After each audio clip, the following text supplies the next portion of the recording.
अथ श्रीयोगवासिष्ठे निर्वाणप्रकरणस्य पूर्वार्धे 61तमः सर्गः। श्रीराम उवाच यथास्माकं मुने स्वप्न पुरपत्तनमण्डलम् तथैव पद्मजादीनां यदि देहपरिग्रहः तथैवेदं च सञ्जातं यदि सर्वमसन्मयं तदस्माकं दृढतरः प्रत्ययः कथमुत्थितः। श्रीवसिष्ठ उवाच अस्मत्सर्गवदाभाति पूर्वसर्गः प्रजापतेः आजीव प्रतिभासात्मा विद्यते न तु वास्तवः। सर्वगत्वाच्चितेः सर्वं जीवः सर्वत्र संश्रितिः सा चा सम्यक् दर्शनोत्था सम्यक् दर्शननाशिनी। स्वप्नाभः प्रतिभासोऽस्य य एष समुपस्थितः अहंता प्रत्ययैकात्मा स एवातिदृढं स्थितः।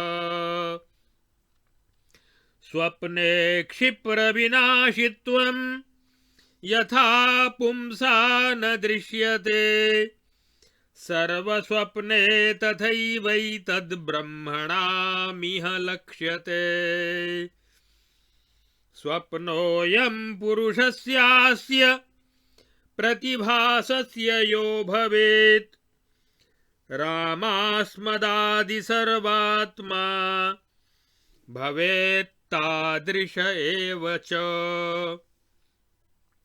यत्स्वप्नपुरुषाज्जातं तत्स्वप्नपुरुषात्मकं भवतीत्यनुभूतं हि यद्बीजं तत्फलं यथा। असत्यमेव तद्विद्धि यदसत्येन साध्यते असत्येऽर्थे समर्थेऽपि न युक्तं भावनं घनम्। येन तेन परित्याज्यमसद्भावन भावनं दृढप्रत्ययितं स्वप्न पुरुषादियत् समुत्थितम्। भवत्यात्मनिसर्गादि दृढप्रत्ययमेव तत् निमेषमात्रः पौरोऽयं सर्गस्वप्नः पुरस्थितः। तस्मिन्निमेष एवास्मिन् कल्पता परिकल्प्यते सुदीर्घस्वप्नखण्डोऽयं यथोदेति प्रजापतेः। सर्गाख्यः सर्वभूतानां प्रत्येकमुदितस्तथा चित्तत्वस्यैव भावेन सर्गवर्गपरम्परा। स्फुरत्यम्भो द्रवत्वेन यथा वर्तविवर्तनैः यथा स्वप्नात्मिकैवेयं सर्गलक्ष्मीर्न वास्तवी।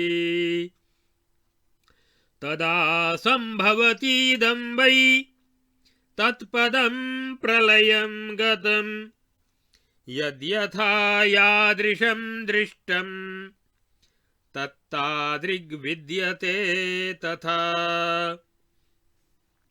न हि पर्यनुयोक्तव्याः स्वप्नविभ्रमरीतयः न तदस्ति जगत्यस्मिन् यन्न संभवति भ्रमे। विचित्रास्त्रिषु लोकेषु दृश्यन्ते वस्तुदृष्टयः जलमध्ये ज्वलत्यग्निर्यथाब्धौ बडवानलः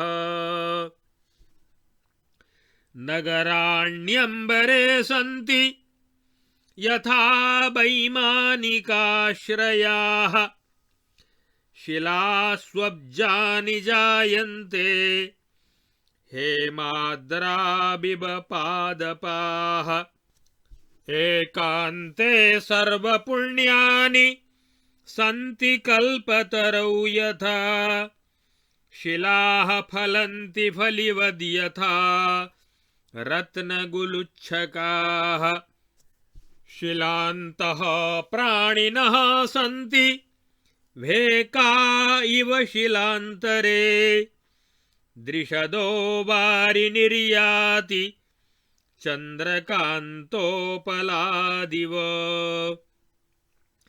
निमेषेण घटो याति पटतां स्वापसंविदि असत्यमपि बुध्येत स्वप्ने स्वमरणं यथा आकस्मिकं जलं व्योम्नि ध्रियते भूतगं यथा बितानमिव खेबारि तिष्ठति स्वर्णदी यथा उड्डीयन्ते शिलाः स्थूलाः पक्षवन्तो यथाद्रयः शिलान्तः प्राप्यते सर्वं ननु चिन्तामणेरिव चिन्तितानि फलन्त्याशु देवोद्यानान्तरेष्विव तान्येव न फलन्त्याशु मोक्षादीनां च राघव अचेतनोऽपि कुरुते कर्म यन्त्रपुमानिव एवमाद्यास्तथान्ये च विचित्रारम्भविभ्रमाः दृष्टाः शम्बरगन्धर्वविलासैरप्यसम्भवाः देशकालक्रियाद्रव्यरत्नसञ्चरणीयजाः अर्था गन्धर्वजनिता अनन्ताः सत्यसम्भवाः असम्भवः सम्भवोऽयमपि भाव्युपपद्यते सम्भवो सम्भवः सम्यक् सिद्धये स्वप्नविभ्रमः न तदस्ति न यत्सत्यं न तदस्ति न यन्मृषा सर्वं सर्वेण सर्वत्र स्वप्ने सर्गाभिधानके स्वप्ने निमग्नधीर्जन्तुः पश्यति स्थिरतां यथा सर्गस्वप्ने मग्नबुद्धिः पश्यति स्थिरतां तथा भ्रमाद् भ्रमान्तरं गच्छन् स्वप्नात् स्वप्नान्तरं व्रजन् अतिस्थिरप्रत्ययभाग् इह जीवो विमुह्यते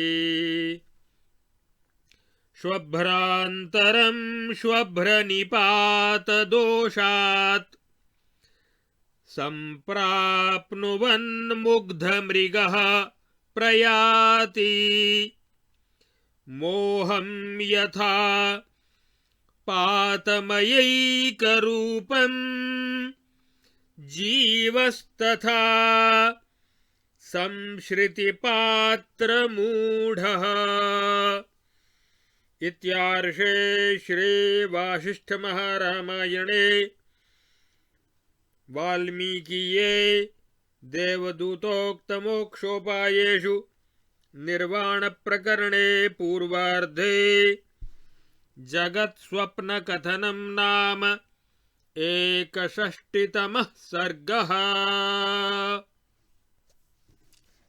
अब श्री योग वासिष्ठ महारामायण के निर्वाण प्रकरण के पूर्वार्ध के 61वें सर्ग में संसार के मिथ्यात्व का दिग्दर्शन कराया गया है तथा मोह से जीव के पतन का कथन किया गया है।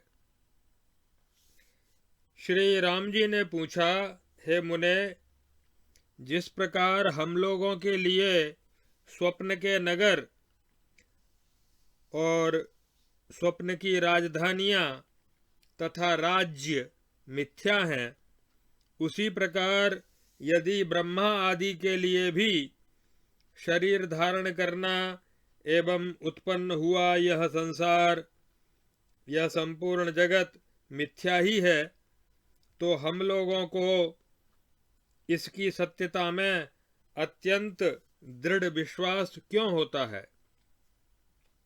इसके उत्तर में श्री वशिष्ठ जी ने कहा, हे श्री राम, प्रजापति ने इस सृष्टि के पूर्व जो सृष्टि रचना की थी वह भी हमारे अनुभव में आने वाली वर्तमान सृष्टि के समान ही सत्य प्रतीत होती थी।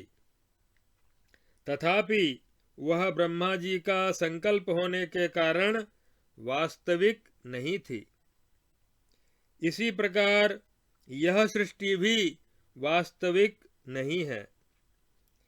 सच्चिदानंद परमात्मा के सर्वव्यापी होने से जीव भी सर्वव्यापी है और उस परमात्मा की सत्ता से ही यह संसार सत्य के जैसा भासित होता है, किंतु वास्तव में यह संसार अज्ञान से उत्पन्न होता है और तत्वज्ञान से नष्ट हो जाता है। हे श्री राम, सोए हुए पुरुष को अपने तथा अन्य सभी पदार्थों के रूप में दिखने वाला स्वप्न जैसे मिथ्या है, वैसे यह दृश्य संसार भी मिथ्या है। जो स्वप्न का संसार पुरुष से उत्पन्न है वह पुरुष का स्वरूप ही है। जैसे किसी बीज से उत्पन्न वृक्ष सहित फल बीज रूप ही है, यह बात भली प्रकार अनुभूत है। जो असत्य से उत्पन्न होता है उसे असत्य ही समझो। अतः स्वप्न पुरुष से उत्पन्न जो असत पदार्थों की भावना है वह दृढ़ सत्य रूप से प्रतीत होने पर भी असत्य ही है, इसलिए त्याग कर देने योग्य है।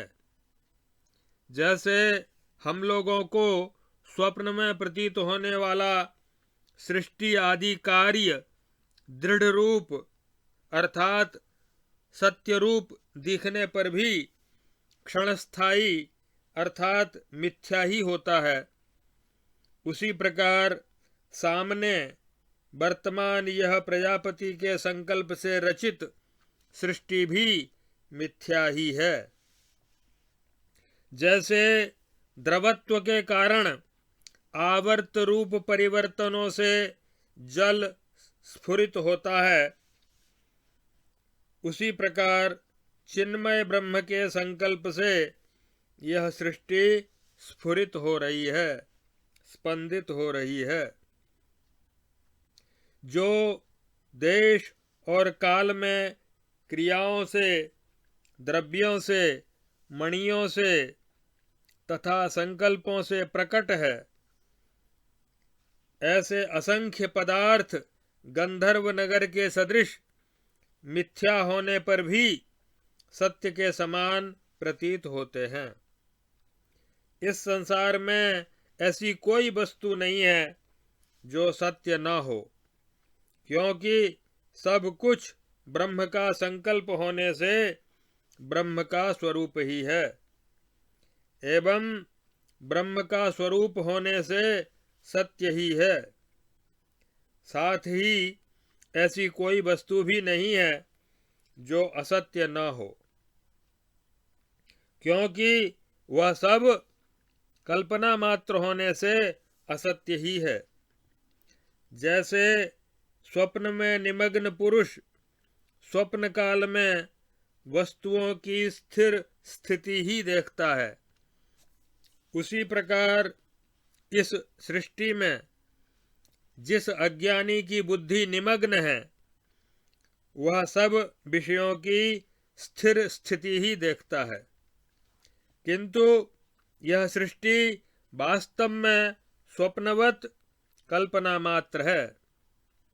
संसार को अत्यंत स्थिर समझने वाला यह जीव एक स्वप्न से दूसरे स्वप्न में प्रवेश करने वाले की तरह मोह के कारण एक भ्रम से दूसरे भ्रम में पड़ जाता है।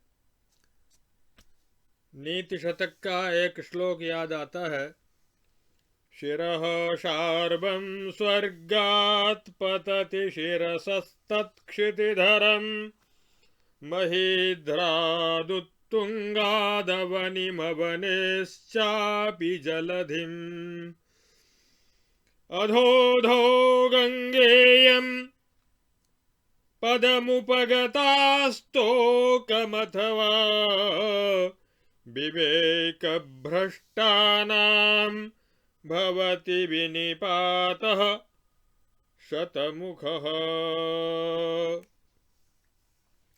स्वर्ग से जब गंगा जी नीचे उतरी तो भगवान शिव जी के सिर पर गिरी और फिर वहां से बड़े हिमालय आदि पर्वतों पर होती हुई धीरे धीरे धरती पर आई और धरती के मैदानों से आगे सरकती हुई सागर की तरफ चली गई।